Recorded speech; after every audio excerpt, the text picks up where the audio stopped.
So yesterday we have already completed the task of ER diagram.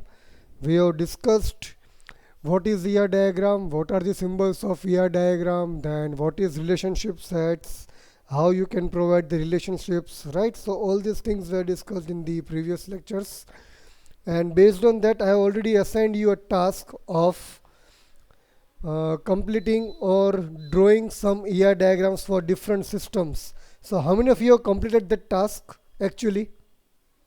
How many of you have completed that task? I would like to know.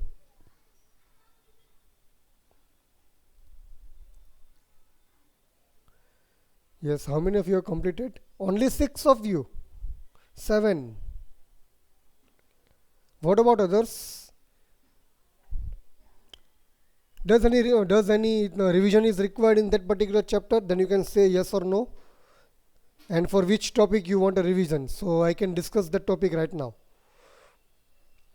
because I don't want to move ahead with incomplete part. So if there is any revision required, just give me a consent that yes, we require revision in this particular topic today. So anyone who requires a revision can just give me your consent in the chat. I am ready to revise it as many times you require. So if there is any requirement, just inform me right now, students.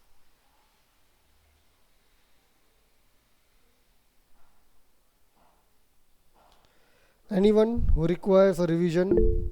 Yes, okay. So what part you want to revise, Dharmjit?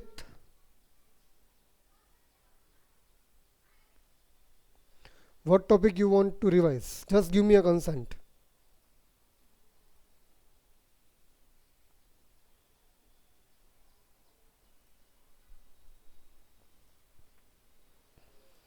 Yes, Dharmjit.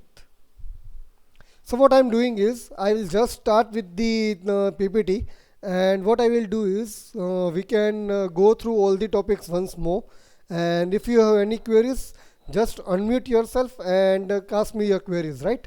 So it will be quite easy for us to revise as well as complete the task. Fine. Is everyone okay with this? I'll quickly revise everything, and then we'll discuss the 5 ER diagrams that I have asked you to draw.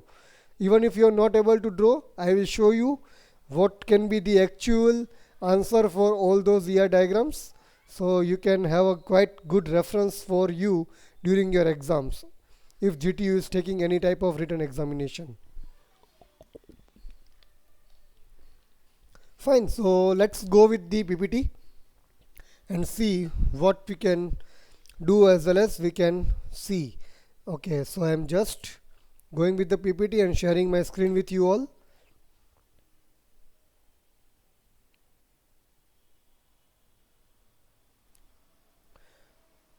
So let me share my screen.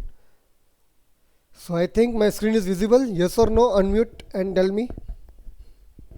Is my screen visible? Everyone? Yes, sir. Fine. Okay. So we started with chapter number 2, and the first concept that we seen in the chapter number 2 was integrity constraint. So what is integrity constraint? The rules that you want to impose on your database. And for that rules, what you can use is, you can use either check constraint, you can use either not null constraint, or unique key, primary key and foreign key constraints. Now what is check constraint? Check constraint allows the user to put a type of condition for a value that a user is entering or updating, right? Say for example that amount for a particular balance should not be less than 500. So we have put a check that whatever transactions a bank does, but the amount in that particular account should not be less than 500. So that is what check constraint is. Then not null means you are assuring that a particular value, a column value, will not be empty in any case. That means it will have some value in that particular column. That is not null. Unique key means a column value will be a unique or distinct, or some I would say it will be different from some other particular values. Similarly, primary key is also saying that it can have unique values, but it cannot have null values, while unique key is allowing the null values in the columns. So primary key is mainly assuring that any particular column value will not be having duplicate values, as well as it will not have any null values. The next is foreign key. Foreign key means we are referring a primary key table for its data so that a data consistency can be maintained. It is also known as referential integrity constraint. Then we have different types of data models like hierarchical, network, relational, object oriented, and ER diagram. We have seen ER diagram in depth, in detail. We have seen the other four models in quite brief, like hierarchical model is a tree-like structure where one node is connected to many other nodes, right? So this is what the hierarchical model says, that the other nodes can connect to only one single node. Like similarly, we have a network model in which we have multiple nodes connected to multiple other nodes. So this is network model. Then we have a relational model in which a table is a relation. The columns are its attributes as well as the rows are its tuples. We call relation attributes and tuples. This is what we call in the relational model. A table is known as relation, attributes, that is columns, and rows are known as tuples.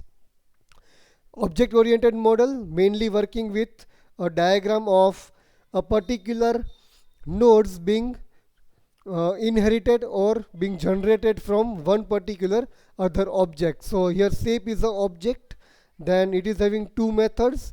That shape is also generating three different shapes, that is circle, rectangle, and triangle, and all these are having the objects like center radius, length, breadth, base height. And what they are going to do, they are going to find out area as well as the perimeter using this particular objects. That is what this particular object oriented model says. The other name of object oriented model is class diagram. You can also call it as class diagram. Next, we started with ER diagram. ER stands for entity relationship diagram. Mainly it is used to represent your database design in a form of graphics or some pictures, right? Then what is entity in entity relationship diagram? Entity is something that can be distinguished from some other object. Let us say one student is differing from other student. Exactly, one student will have its own enrollment number, name. Name can be same, but enrollment number cannot be same. So we can differ one student from other student as an entity. So this student is known as a entity, and we group all these entities in one group. It is known as entity set. So this is what entity set is, that we group all the students in one group. That is what entity set is. So just a moment, I think there is some disturbance in the back end. I'll just change that, remove that disturbance. Just a moment.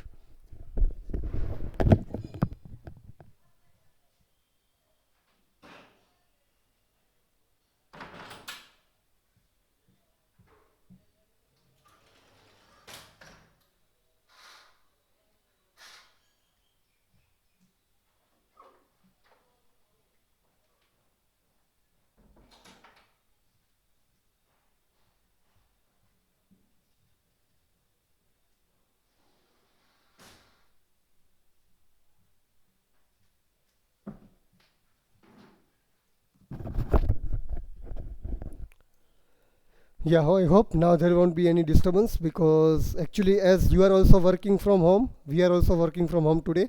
So there can be a regular disturbances of the streets, right? So that is what it actually it was. Right, so we are talking about entities.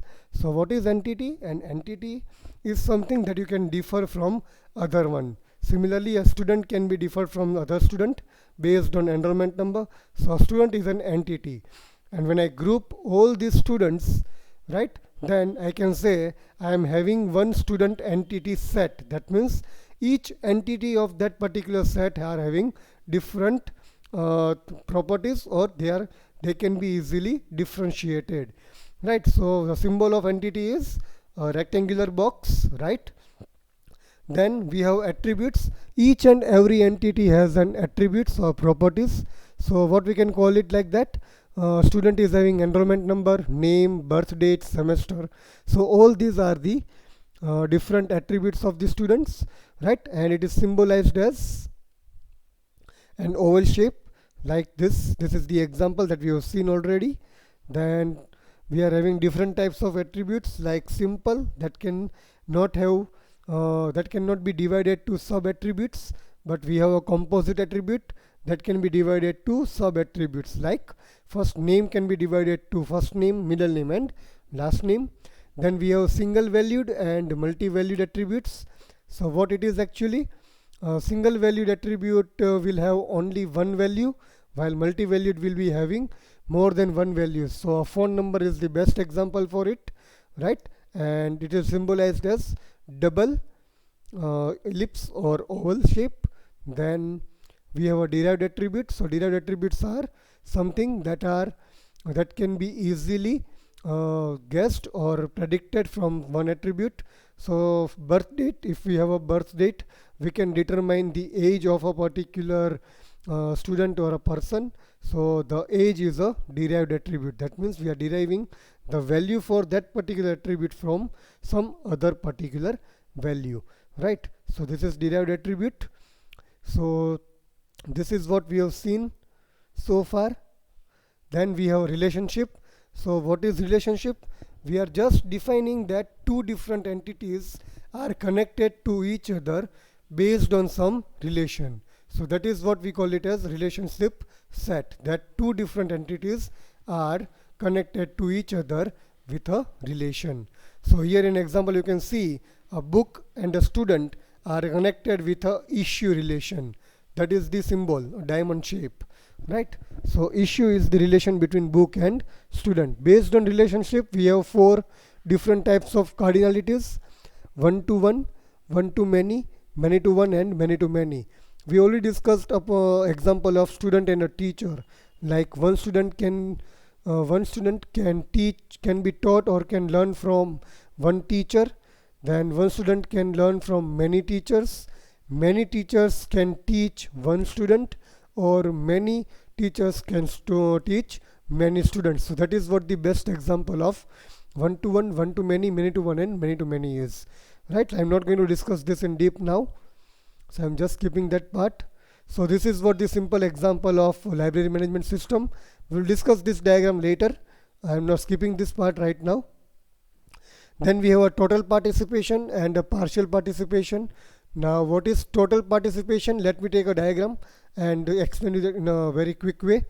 Let us take an example of a bank, and in bank there are, let us say, lots of accounts. There are 100 accounts of different 100 customers, right? Now let us say out of 100 customers, about 75 customers have opted loan. So what it is saying, that there are 100 customers on one side, and on other side there are, let us say, 80 loans, and 75 persons have already issued those 80 loans. So loans are those which are directly connected to the customers they are dealing with. So loan can be said as total participation, because all the loans are connected to some customers. But on the left hand side, if you see that all the customers are connected to loans, it is not true, because out of 100 only 75 customers have taken the loan. So that is what we call it as partial participation, right? So that is what, whenever there is a partial participation, we draw a single line. Whenever we have a total participation, we have a double line. So that is what you should also remember, that loans are in the full participation or total participation, while the customers are in the partial participation, right? Then we have a weak entity set. That was the topic of yesterday actually. What is weak entity set? Entity set which do not have a primary key attribute. That means attribute which do not have a primary key. That is what we call it as weak entity set. It is symbolized by double rectangle. But in a weak entity set, we can find out one attribute that can distinguish each entity of that particular set, then if we can find out that particular attribute, then it is known as discriminator, right? So let us take an example directly, so that we can clear it quite easily.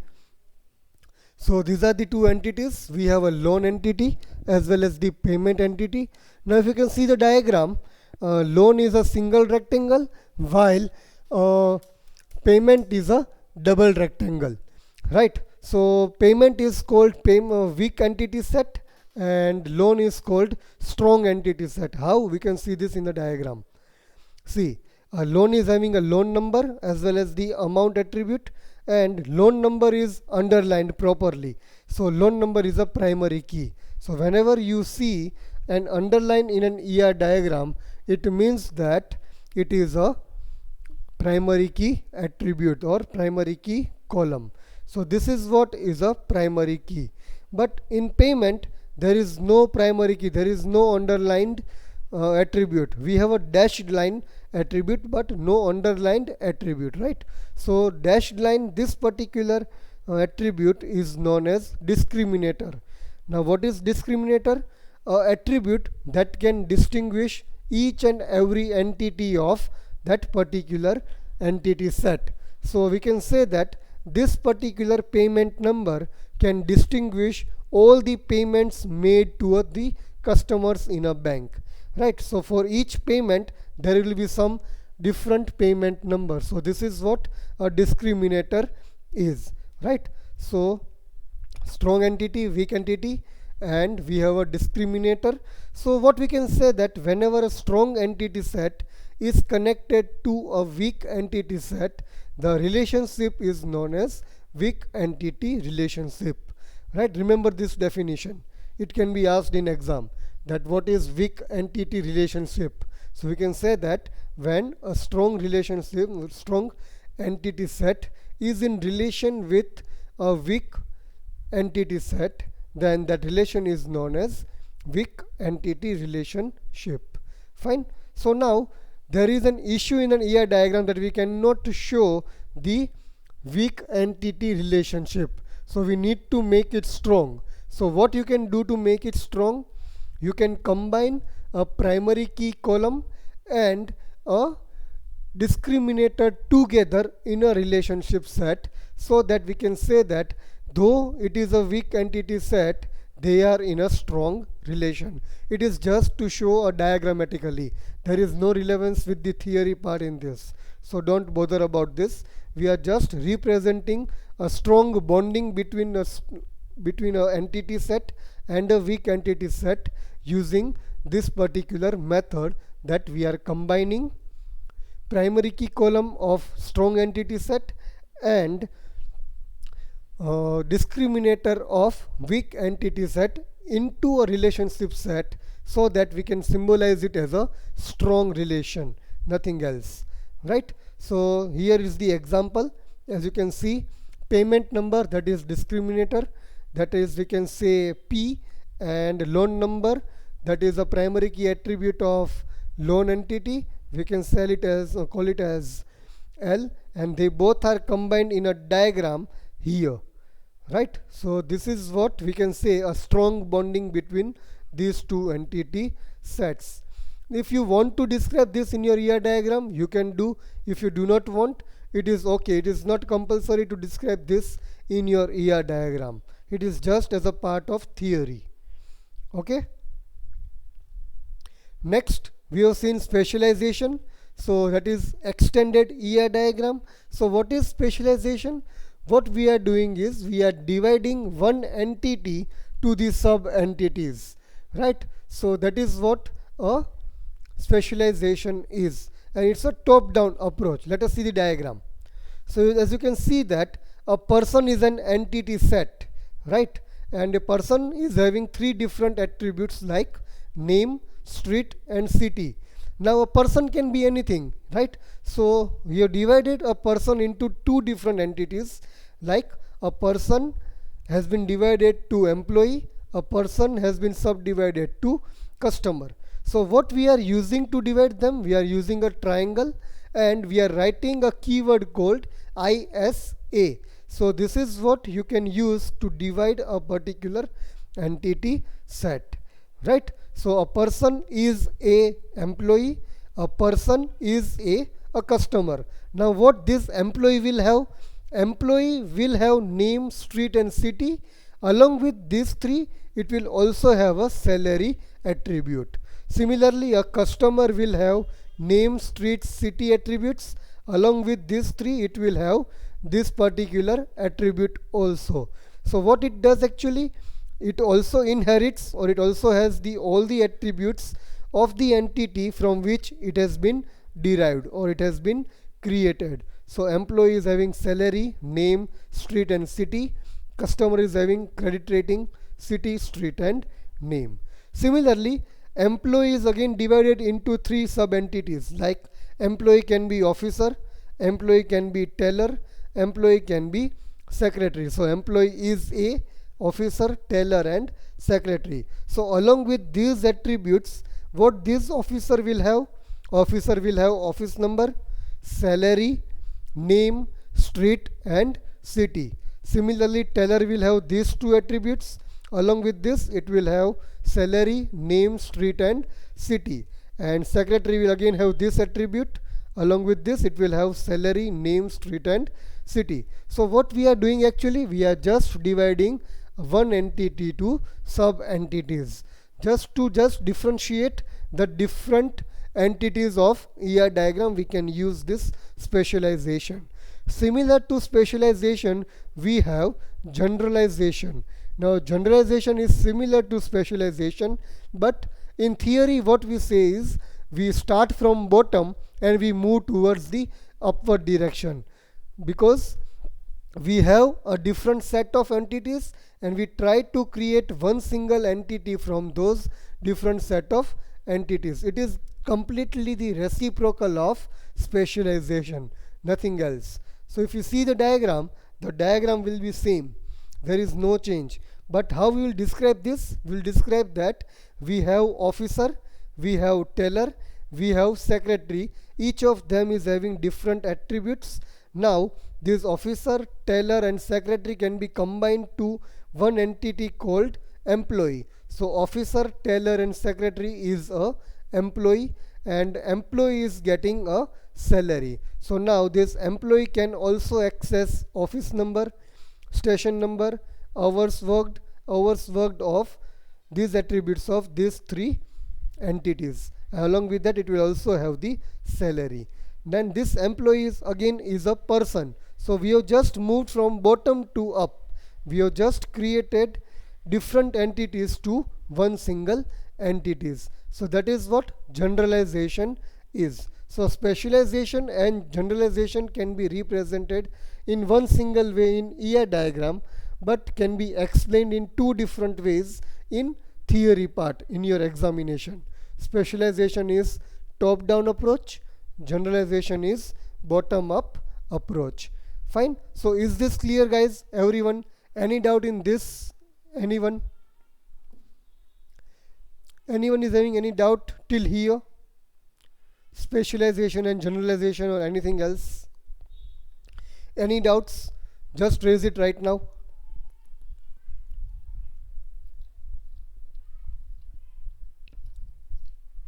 Yes, students, any doubts? Yes or no?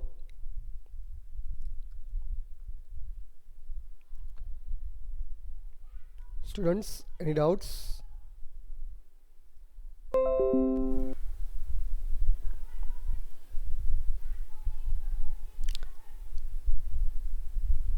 Okay, fine. So the next topic that we have seen is aggregation. Now what is aggregation? Aggregation problem is this, that each of these three entities want to connect with both of these relationship, right? But what is the problem? The problem is they cannot directly connect to both these relationships together. They can first join with this particular relationship, and then afterwards they can directly connect with some other relationship. So this diagram is quite incorrect, right? So cannot connect two relationships at at a time directly. But still, if you want to do this, you can do this using aggregation. So what is aggregation? Aggregation says that you group all the common entities first and then try to give them some name. So what I have done is I have given this name customer to all my entities, that is employee, company and department, right? So customer is a name for all the three entity sets, and now this customer will have a relation with this particular borrow. So what we can do, these three as an individual customer are in the relation with loan with a borrow relation. So this is what aggregation says, that if you want to have multiple relationship, then you just group them into one and then try to have the relationship. So what it will say, this will work first and then all three can also communicate with loan. That is what aggregation is. It is not much important part of our syllabus. Just try to remember, grouping of different entity sets to one single entity set for multiple relationships is known as aggregation. So this is what definition is. Process of merging various entities into one single entity is known as aggregation. Fine. So just remember this diagram and this definition. That is what you need to explain if it is there in the exam. I don't think there will be this type of question in the exam, but just for the reference you can remember this, that grouping or merging of various entities into one single entity is known as aggregation. Here employee, company and department wanted to have a relation with two different relationship set, right? But that is not possible. So we create an aggregation, a grouping, and a grouping like these entities can be clubbed to one single entity, that is customer, and that customer can have a relationship with the loan using a borrow relationship set, right? Next. So this is what the summary is. I request everyone to just go through this, all the diagrams or symbols once more. I have covered all the symbols here that we can use in our ER diagram.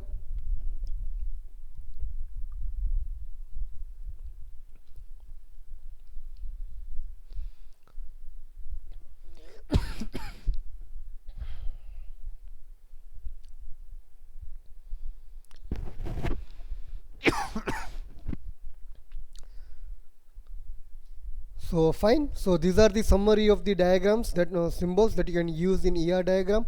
And then we have seen one example of hospital management system. So even I have already shown you how to draw, or what are the tips of getting good marks in exam whenever a question for ER diagram is there, right? So what you will do, you will describe at least 4 entities, and each entities will have 4 attributes.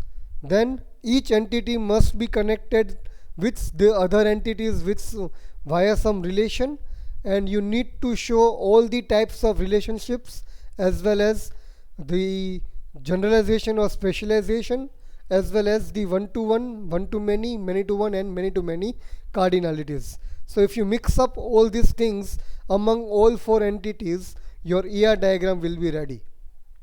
Let me take the example of this hospital management system. You can say one patient has been assigned one room, and that room is having room ID and room type, right? The rooms are governed by multiple nurses, right? So one room is governed by many nurses. A nurse is a doctor is a trainee doctor, is a permanent doctor, is a visiting doctor, right? And doctor is employee is a doctor, and employee is a nurse, and employee is a receptionist. And one receptionist maintain many records. So this is what the symbol of many, a single pipe with an arrow. So this is what one to many relationship is, right? So one receptionist maintains many records. Again, one doctor attends one patient. You can also say that one doctor attends many patients, you can have a symbol of many patients here, right? Then a patient pays the bill for its treatment, right? A patient pays the bill for the medicines. So this is how you can create an ER diagram. It is completely on you that how you want to describe the relationship between the different entities of your diagram or the system. It is not fixed that you will have only this type of diagram for a particular system. It is totally based on your imagination, right? So make sure you provide all the types of attributes, all the types of relationships, type of specialization somewhere in your ER diagram, so that you will get out of 7 minimum 5 marks and maximum 7 marks. As an examiner, what I see, I will see that what number of entities you have created, what number of attributes you have created, how many types of attribute you have described, then how many types of attributes you have defined, then what different types of relationship sets you have already described in your ER diagram. If I can see all of them, then you are getting 7 on 7. Otherwise you will at least get minimum 5 marks if your diagram looks like a proper ER diagram. Otherwise you will get 3 marks or 2 marks. So you are getting some marks in this diagram, that is for sure. But if your diagram is good, you will get 7 on 7. And in GTU, always this question is asked for 7 marks only. It won't be for 4 marks or 3 marks. So right, so follow my tips that is given here in this PPT. Minimum 4 entities with 4 attributes. Provide all attributes everywhere. Show somewhere weak entity. Show somewhere mapping cardinalities. Show somewhere specialization or generalization, and get the 7 on 7 marks. So any doubts, students, till here? Anyone? Is anyone having any doubt in this? Then you can raise it right now. Any doubt, students? Anyone is having any doubt?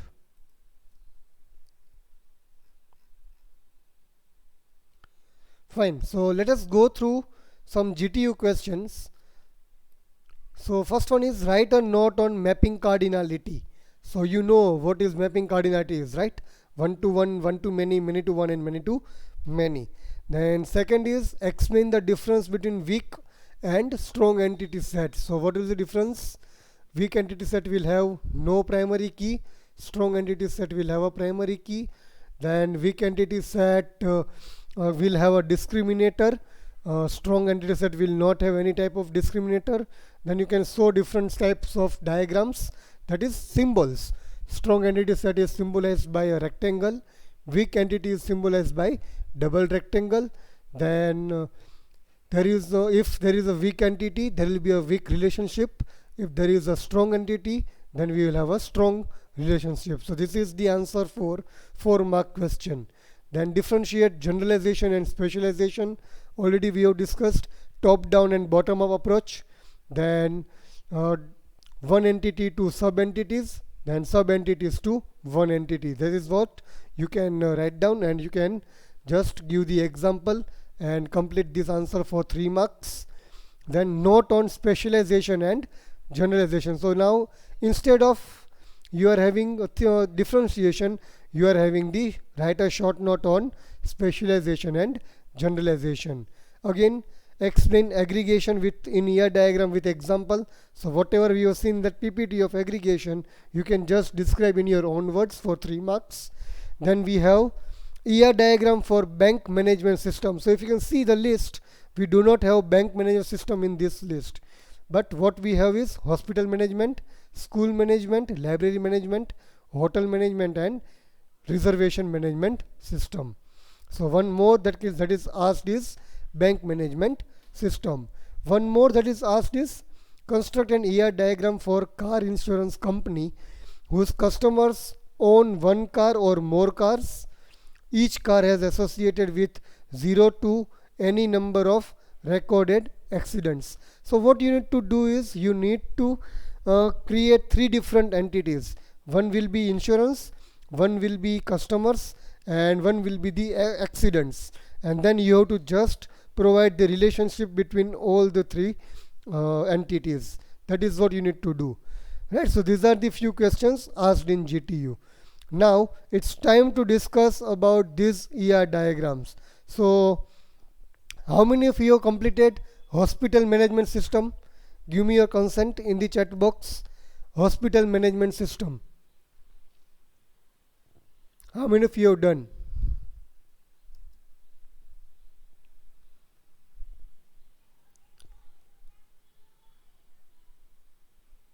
How many of you have done hospital management system?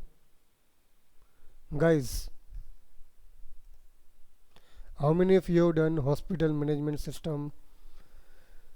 Why the students are leaving the meeting?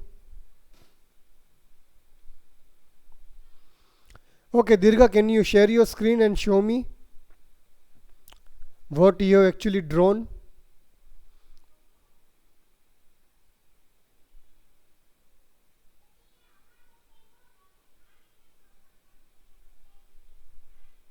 Yes, Dirga.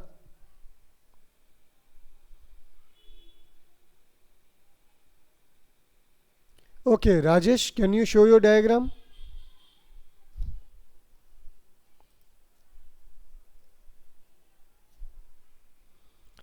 Rajesh? Yeah, okay. So can you just spell out what it is?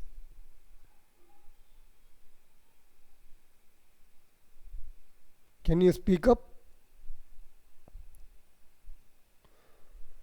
Are you facing any network issues? Because due to rain, you can face some network issues. Even I am facing today. Right, your diagram looks good, but still you can add something more in it. You have to think more and you can add something more. Fine, Rajesh? Okay. Anyone else with the hospital management system? Okay. Anyone who has done the hotel management system? See, hospital management system can be same as mine that I have shown you already. Just a moment, I'll show you once more. Just a moment, I'll just get the ER diagrams for you. Okay.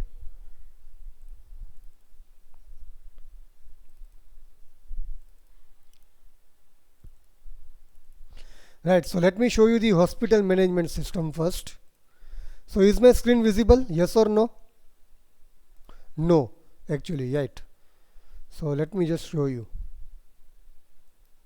So this is what hospital management system is.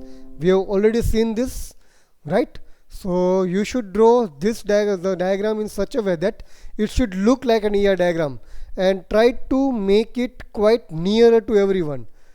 આપણે ગુજરાતીમાં એમ કહીએ ને થોડુંક નજીક હોવું જોઈએ જેથી આમ છૂટું છૂટું ન લાગે. It should be quite narrow, so it should look like a diagram. This is the advice for exam, right? So this is a diagram for hospital management system we have already seen. Then let's go for the next one. Let me open the next ER diagram. Let us discuss the hotel management system. So this is what hotel management system is. It is quite tiny, so try to zoom in your screen and see if you can see this. Let me just have it. Right, so if you can see this, there are many entities like room type, system user, rooms, guest, customers, registered customers, payment. Sir, screen is not visible. Not visible, I already presented it. Just a moment. Okay, just a moment. Yeah, fine.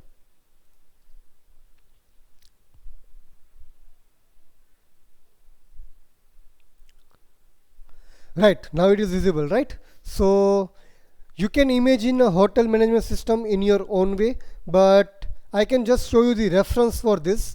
So it is having a room type, it is having a system admin, it is having a room entity, system user entity, customer entity. So customers can be divided to guest, can be divided to register customer.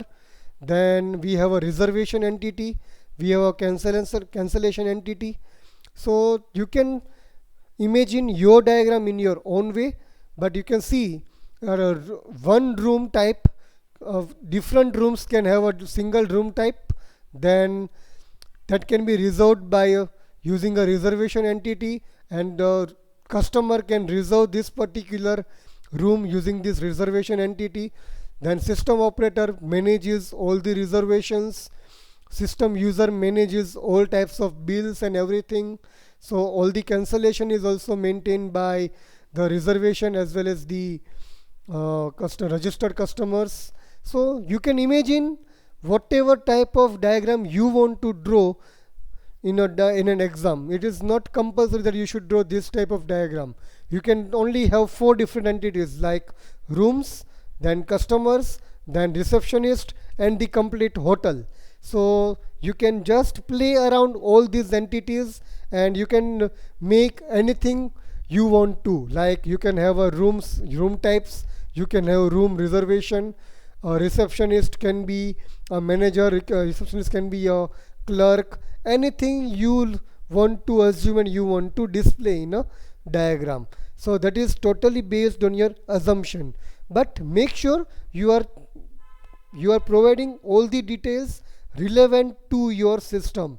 That if you are asked for a hotel management system and if you are just providing entity of shopping, that is not the relevance. So you are going to play around the entities that are relevant to the system you are asked to draw, or you are asked to provide for the as a form of ER diagram, right? Let me take one more example. Just a moment. Yeah, let me take school management system. So let us say this is what a school management system is, right? So a school is having student, school has some subjects, subjects are having some timetables.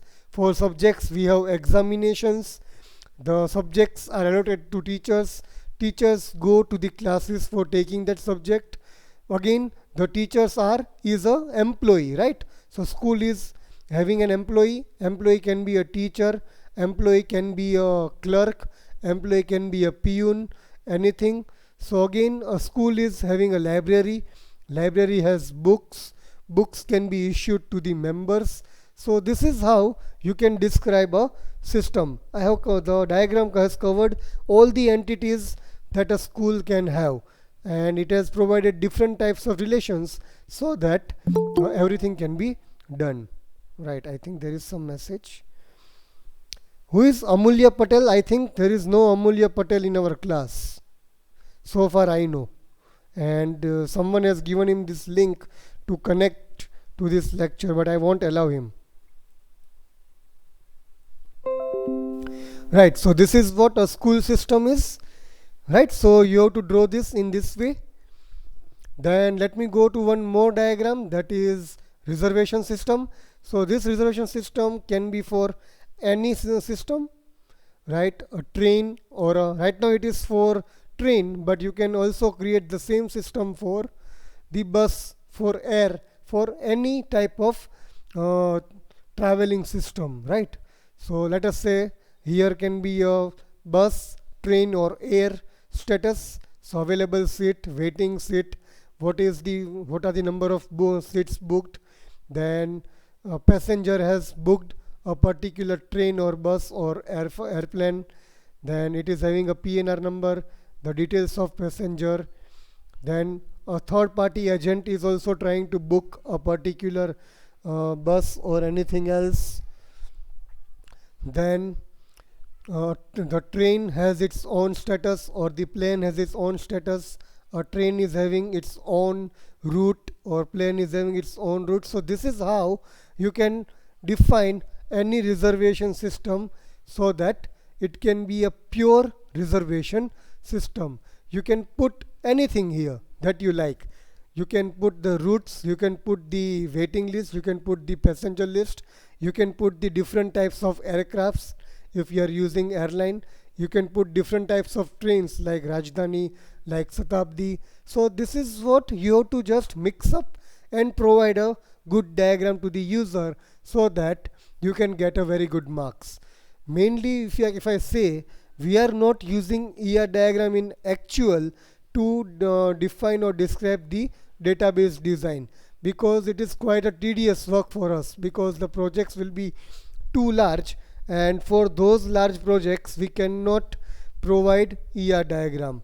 The ER diagram can be provided only for the smaller systems, not for the larger systems. So these are few of the examples of ER diagram. What I will do is I will upload these ER diagrams in your e-content so that you can refer it whenever you get time or whenever you want to refer it, right? So students, any doubts in this particular chapter from anyone? Do you have any doubts in this particular chapter? Anyone is having any doubt? Has anyone any doubt? I will upload these diagrams today in your e-content, so you can refer it today itself. Fine. Already PPT is uploaded to your e-content, so there is no issue with it. So any doubts, students? Anyone? Any topics?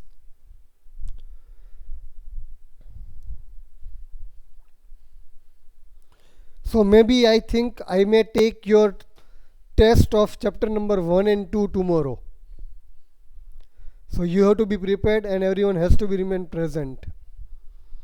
I am saying maybe, right? If I think that I want to take a test today, it can be a surprise test tomorrow. Maybe in between the lecture also. So yes, anyone, any doubts? Any chapters? 1 and 2?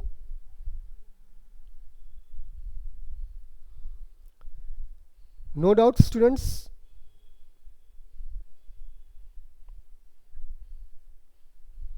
Fine. So what we can do is we can end our lecture today, because I cannot start with the new chapter today, because now there are only 5 minutes, about 5 minutes from now to complete the lecture. So if I start even the new chapter, it would be a waste. So what we can do is we can stop our lecture today, and what I can ask you to do is you can just go through all these ER diagrams once in your e-content, and if you have any doubts you can raise it tomorrow, else we will start with the new chapter tomorrow. Fine. So we are ending our lecture today. Okay, so thank you guys. Stay home, stay safe, and have a good day. I will be meeting batch B for the practical session at 12 o'clock. Fine. So till then, have a good day.